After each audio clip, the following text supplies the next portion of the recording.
Hi hello friends, ఇవాల్టి వీడియోలో చూడండి బ్లౌజ్ వచ్చేసి మనకి ఈ విధంగా ఫ్రంట్ సైడ్ గ్యాప్ ఎక్కువగా ఉంటుంది.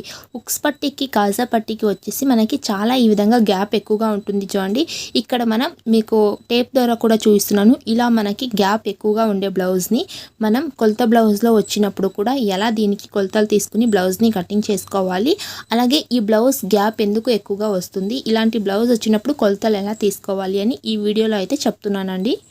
మీకు ఈ వీడియో చూసిన తర్వాత వీడియో నచ్చితే ప్లీజ్ ఒక లైక్ చేయండి. అలాగే మన ఛానల్ ఫస్ట్ టైం చూసినట్లయితే ప్లీజ్ సబ్స్క్రైబ్ చేసుకోండి. పక్కన ఉన్న బెల్ ఐకాన్ని క్లిక్ చేయండి. అందు ద్వారా ఇలాంటి మరిన్ని యూస్ఫుల్ వీడియోస్ మీ దగ్గరికి నోటిఫికేషన్లో వస్తుంది. ఇక లేట్ చేయకుండా మనం ఈ బ్లౌజ్కి కొలతలు ఎలా తీసుకోవాలి చూద్దాం.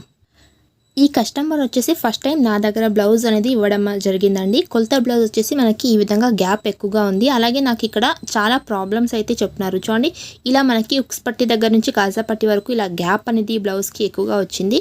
ఇలా వచ్చినందుకు మనకి ఇక్కడ ఏమైందంటే ఈమె ప్రాబ్లం ఏంటంటే మనకి ఉక్స్ పట్టి దగ్గర నుంచి ఈ చంకా భాగంలో చూడండి ఇలా మనకి రింకల్స్ అయితే వస్తుందంట. మీరు ఇక్కడ బ్లౌజ్ పైన కూడా గమనించవచ్చు, ఇక్కడ రింకల్స్ లాగా కనిపిస్తుంది కదా, ఇది అలాగే ఉండిపోయిందండి. ఇలా ప్రాబ్లం అయితే నాకు చెప్పింది. ఈ విధంగా ఎందుకు ఫ్రంట్ పార్ట్లో రింకల్స్ ఇక్కడ వచ్చింది అంటే మీకు ఉక్స్ పట్టి కాజా పట్టి చూడండి ఇంత గ్యాప్ అయితే వచ్చేసింది. మనకి ఇంత గ్యాప్ అయితే అస్సలకి రాకూడదండి. ఒక ½ ఇంచెస్ ఫ్రంట్ పార్ట్లో గ్యాప్ వస్తే ఈ విధంగా ఉక్స్ పట్టి దగ్గర నుంచి కాజా పట్టికి ఏం ప్రాబ్లం లేదు. మరి ఇంత గ్యాప్ అస్సలకి రాకూడదు. ఇలా వస్తే మనకి ఈ ఫ్రంట్ పార్ట్లో రింకల్స్ అనేది వస్తుంది.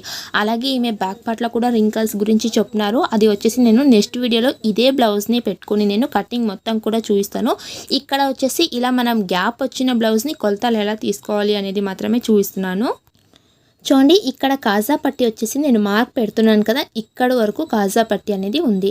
ఇలా ఉన్నప్పుడు మనకి చూడండి ఇలా ఉక్స్ వేయడానికి రాదనమాట. హుక్ బటన్ వేసేటప్పుడు మనకి ఈ కాజా పట్టి సైడ్ ఉక్స్ పట్టి సైడ్ రెండు కూడా ఇలా మధ్యలోకి వచ్చినప్పుడు బ్యాక్ పార్ట్లో ఉండే క్లాత్ మొత్తం మనకి ఫ్రంట్ పార్ట్లోకి వస్తుంది. అంటే ఇక్కడ చూడండి మీరు గమనిస్తున్నారా, ఇక్కడ మనకి ఒక ½ ఇంచెస్ క్లాత్ ఈ విధంగా ఫ్రంట్ పార్ట్లో వచ్చేస్తుంది. ½ ఇంచెస్, 30 ఇంచెస్, 1 ఇంచెస్ కూడా మనకి ఫ్రంట్ పార్ట్కి వచ్చేస్తుంది బ్యాక్ పార్ట్లో ఉండే క్లాత్.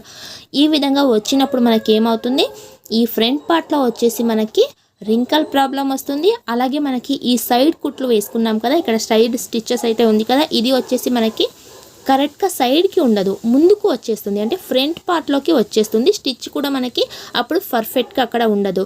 మనకి ఈ చంక భాగంలో కూడా హ్యాండ్స్ జాయింటింగ్ చేస్తుంటాం చూడండి, ఈ పాయింట్లో కూడా మనకి కొంచెం పట్టినట్టు ఉంటుంది. అంటే ముందు వైపుకు స్టిచ్చింగ్ అనేది వచ్చేస్తుంది. అంటే ఇక్కడ వీళ్ళు ఏం మిస్టేక్ చేస్తున్నారంటే ఫ్రంట్ సైడ్ గ్యాప్ ఎక్కువగా పెట్టినందుకు మనకి ఇన్ని ప్రాబ్లం అయితే వస్తుంది. అంటే ఇలా గ్యాప్ ఉన్నప్పుడు బిగినర్స్ వచ్చేసి ఫ్రంట్ పార్ట్లో జస్ట్ కొంచెమే రింకల్స్ వస్తుంది కదా, ఏం ప్రాబ్లం లేదు అని అలాగే కటింగ్ చేసేస్తారండి. అలా చేసేసుకుంటే మనకి మొత్తం ఫిట్టింగే పాడైపోతుంది. మనకి ఈ సైడ్ స్టిచ్చెస్ దగ్గర కూడా ఫిట్టింగ్ కరెక్ట్గా రాదు. అసలు మనం ఎక్కడ పొరపాట్లు చేసినామో అని కూడా తెలుసుకోమన్నమాట. ఆ విధంగా అయిపోతుంది. అలా చేసుకోకున్నట్టు ఈ బ్లౌజ్ని మనం ఏ విధంగా కొలతలు తీసుకోవాలి అని ఇప్పుడు మీకు చెప్తానండి.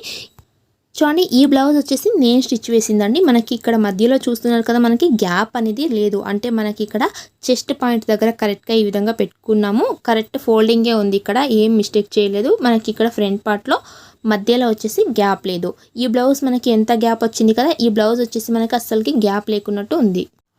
ఈ విధంగా మనం కటింగ్ చేసుకోవాలి. పర్ఫెక్ట్గా ఇలా గ్యాప్ రాకున్నట్టు రావాలి అంటే పర్ఫెక్ట్గా మనం కొలతలు తీసుకోవాలండి. చూడండి బ్లౌజ్ని మనం ఒక ఫోల్డ్ ఇలా చేసుకుని ఇక్కడ మనం ఒక స్కేల్ని పెట్టుకోవాలి. స్ట్రైట్గా స్కేల్ పెట్టుకుని ఇది ఏ చెస్ట్ అని మనం చూసుకోవాలి. చూడండి మనకి ఇక్కడ కరెక్ట్గా నాకు ఇక్కడ 9.30 ఇంచెస్ అయితే వచ్చింది. చూస్తున్నారు కదా, 9.30 ఇంచెస్ అయితే వచ్చింది కదా. ఈ 9.30 ఇంచెస్ని మనం 4 భాగాల్లో కొలుచుకుంటామండి. అంటే ఇక్కడ మీకు మిస్టేక్ ఏం చేస్తున్నారు అని తెలిస్తేనే మీకు బ్లౌజ్ ఫిట్టింగ్ పర్ఫెక్ట్గా కటింగ్ చేసుకోవడానికి వస్తుందండి. 9.30 ఇంచెస్ని మనం 4 సార్లు ఫోల్డింగ్ చేసుకుంటే మనకి చెస్ట్ మెజర్మెంట్ వస్తుంది అని చాలా వీడియోలో కూడా చెప్పినాను. బట్ ఇలాంటి బ్లౌజ్కి మనం 9.30 ఇంచెస్ని 4 భాగాల్లో కొలుచుకుంటే ఇక్కడ చూడండి 39 ఇంచులు అయితే వచ్చింది. అంటే చెస్ట్ సైజు 39 చెస్ట్ సైజ్ అయితే ఇక్కడ వచ్చింది. అలా కొలుచుకుంటే మనకి 39 అయితే వచ్చింది కదా ఇంచు. మనం ఇప్పుడు పర్ఫెక్ట్గా ఎలా కొలుచుకోవాలి అంటే చూడండి, మనం స్కేల్ని ఈ విధంగా పర్ఫెక్ట్గా పెట్టుకున్నాం కదా, మనం ఈ బ్యాక్ పార్ట్ని కరెక్ట్గా ఈ విధంగా పెట్టుకుని ఇక్కడ మాత్రం మనం కొలుచుకుంటే ఇక్కడ మనకి 9.30 ఇంచెస్ అయితే వచ్చింది. ఇప్పుడు మనం దీన్ని ఒక్క ఫోల్డింగ్ మాత్రమే చేసుకోవాలి. అంటే ఒక్క ఫోల్డింగ్ మాత్రమే చేసుకుంటే మనకి 19.5 ఇంచెస్ వస్తుంది. ఓకేనా, అంటే మనకి బ్యాక్ పార్ట్ మాత్రమే 19.5 ఇంచెస్ ఉంది. ఇది మీకు అర్థం కాలేదంటే ఇంకొకసారి చూడండి, ఇక్కడ బ్లౌజ్ని ఈ విధంగా ఓపెన్ చేసుకుంటున్నాను. అంటే బ్యాక్ పార్ట్ని మాత్రమే మనం చెస్ట్ దగ్గర కొలుచుకోవాలి. చూడండి బ్లౌజ్ని కరెక్ట్గా పెట్టుకుని ఇక్కడ నుంచి ఇక్కడ వరకు కొలుచుకుంటే మనకి 19.5 ఇంచెస్ వచ్చింది కదా. ఇలా అనే కొలుచుకోవచ్చు, లేకపోతే ముందు నేను చూపించాను కదా బ్లౌజ్ ఫోల్డింగ్ చేసుకుని 9.5 ఇంచెస్ అలా కూడా కొలుచుకోవచ్చు. ఓకేనా. ఇప్పుడు మనకి ఇది బ్యాక్ పార్ట్లో మాత్రమే 19.5 ఇంచెస్ అని ఒక పేపర్ మీద రాసుకోవాలి. ఇప్పుడు బ్లౌజ్ ఫ్రంట్ పార్ట్కి టర్న్ చేసుకుని ఇక్కడ నుంచి మనం ఈ విధంగా చూసుకోవాలి. 8.5 ఇంచెస్. ఇక్కడ చూడండి కాజా పట్టిని కొలవట్లేదు, నేను కాజా పట్టిని వదిలేసి ఇక్కడ కరెక్ట్గా కొలుచుకుంటే మనకి 8.5 ఇంచెస్ అయితే వచ్చింది. ఒకవైపు 8.5 ఇంచెస్ ఉంది కదా, దీన్ని మనం 8.5 ఇంచెస్ అని ఈ విధంగా రాసుకోవాలి. ఆ తర్వాత ఇక్కడ ఉక్స్ పట్టి దగ్గర నుంచి చూడండి, చెస్ట్ దగ్గర నుంచి ఉక్స్ పట్టి వరకు కొలుచుకుంటే మనకి ఇక్కడ 9.5 ఇంచెస్ అయితే వచ్చింది. దీన్ని కూడా మనం ఇప్పుడు ఒక పేపర్ మీద రాసుకుందాం. ఇప్పుడు ఈ మొత్తం మార్క్ని కూడా కొలుచుకుని ఎంత వస్తుందో మనం చూసుకోవాలండి. కొంతమందికి ఇది క్యాలిక్యులేటర్ చేయడానికి కష్టంగా ఉంటుంది కదా, అలాంటి వాళ్ళ కోసం ఇప్పుడు ఒక మొబైల్ అయితే తీసుకోండి. చూడండి క్యాలిక్యులేటర్లోకి వెళ్ళి 19 ఇంచెస్ ప్లస్ చేసుకోవాలి. ప్లస్ మార్క్ పెట్టి మళ్ళీ ఇక్కడ 8 ఇంచెస్ అని ప్లస్ మార్క్ పెట్టుకోండి. ఆ తర్వాత 9 ఇంచెస్ ఉంది కదా, 9 ఇంచెస్. ఇక్కడ మనకి హాఫ్ ఇంచ్ ఉంది కదా, 8.5 ఇంచెస్ 9.5 ఇంచెస్. హాఫ్ ఇంచ్ని కలుపుకుంటే మనకి 1 ఇంచెస్ వస్తుంది కదా, ఆ 1 ఇంచెస్ని చేసుకోవాలి. ఇక్కడ మనకి పావు ఇంచెస్ అంటే ఇప్పుడు ఈ నాలుగిటిని మనం కొలుచుకున్నాం కదా, ఎంత వచ్చింది చూడండి. ఇక్కడ చూడండి 37 ఇంచెస్ అయితే వచ్చింది.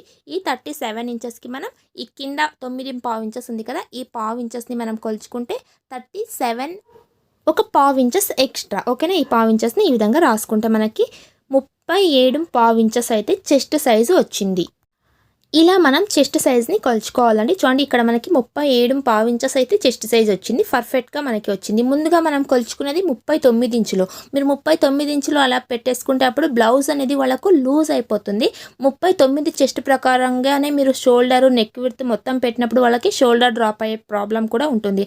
అలా చేసుకోకున్నట్టు ఇప్పుడు నేను చూపించినాను కదా, ఈ విధంగా మనం చెస్ట్ సైజ్ని కనిపెట్టుకోవాలి. ఓకేనా. ఇప్పుడు మనకి ఇది వచ్చేసి చెస్ట్ సైజు 37.5 ఇంచెస్ అయితే చెస్ట్ సైజు వచ్చింది అని మనం గుర్తుపెట్టుకోవాలి.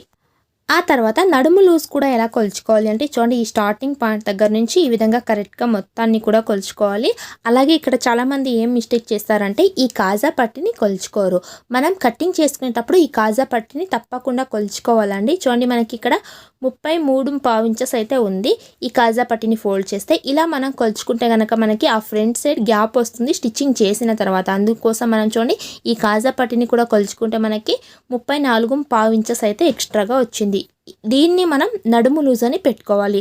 దీంట్లో 4వ భాగాన్ని తీసుకుని మనం కటింగ్ చేసుకోవాల్సి ఉంటుంది. ఇప్పుడు చూడండి చెస్ట్ సైజ్ మనకి 37.5 ఇంచెస్ అయితే ఉంది. వేస్ట్ సైజ్ వచ్చేసి 34.5 ఇంచెస్ అయితే ఉంది. మనం కటింగ్ చేసుకునేటప్పుడు ఈ 34 ఇంచుల్ని చూడండి ఒక ఫోల్డ్ ఈ విధంగా చేసుకోవాలి. అలాగే మరొక ఫోల్డ్ చేసుకుంటే మనకు 4 లేయర్స్ అయితే వస్తుంది. అంటే బ్లౌజ్ మీద ఫోల్డింగ్ చేసి కట్ చేసుకున్నప్పుడు మనం ఈ 4వ భాగాన్ని తీసుకుని కట్ చేసుకోవాలి. ఇదే బ్లౌజ్ని నేను మళ్ళీ మీకు కటింగ్ చెప్తానండి. అంటే ఈ బ్లౌజ్లో ఇంకా కొన్ని ప్రాబ్లమ్స్ అయితే ఆమె చెప్పింది. నెక్స్ట్ వీడియోలో ఆ మొత్తం ప్రాబ్లం కూడా మీకు చెప్పుకుంటూ కటింగ్ కూడా చేస్తాను. నెక్స్ట్ వీడియో చూడండి, మీకు కటింగ్ ఎలా చేసుకోవాలో అర్థమవుతుంది. ఇప్పుడు వచ్చేసి మనం ఈ చెస్ట్ సైజుని ఈ విధంగా కొలుచుకోవాలి. ఇలాంటి కొలత బ్లౌజ్లో వేస్ట్ సైజుని కూడా ఈ విధంగా కొలుచుకోవాలి అని ఈ వీడియోలో చెప్తున్నాను. అలాగే ఇలా ఫ్రంట్ సైడ్ గ్యాప్ ఉండే బ్లౌజ్ స్టిచ్ వేస్తే ఎలాంటి ప్రాబ్లం వస్తుంది అని కూడా మీకు చెప్తున్నాను కదా. ఈ వీడియో నచ్చితే ప్లీజ్ ఒక లైక్ చేయండి. ఛానల్ ఫస్ట్ టైం చూసినట్లయితే ప్లీజ్ సబ్స్క్రైబ్ చేసుకోండి. పక్కన ఉన్న బెల్ ఐకాన్ని క్లిక్ చేయండి. అందు ద్వారా ఇలాంటి మరిన్ని యూస్ఫుల్ వీడియోస్ మీకు నోటిఫికేషన్లో వస్తుంది.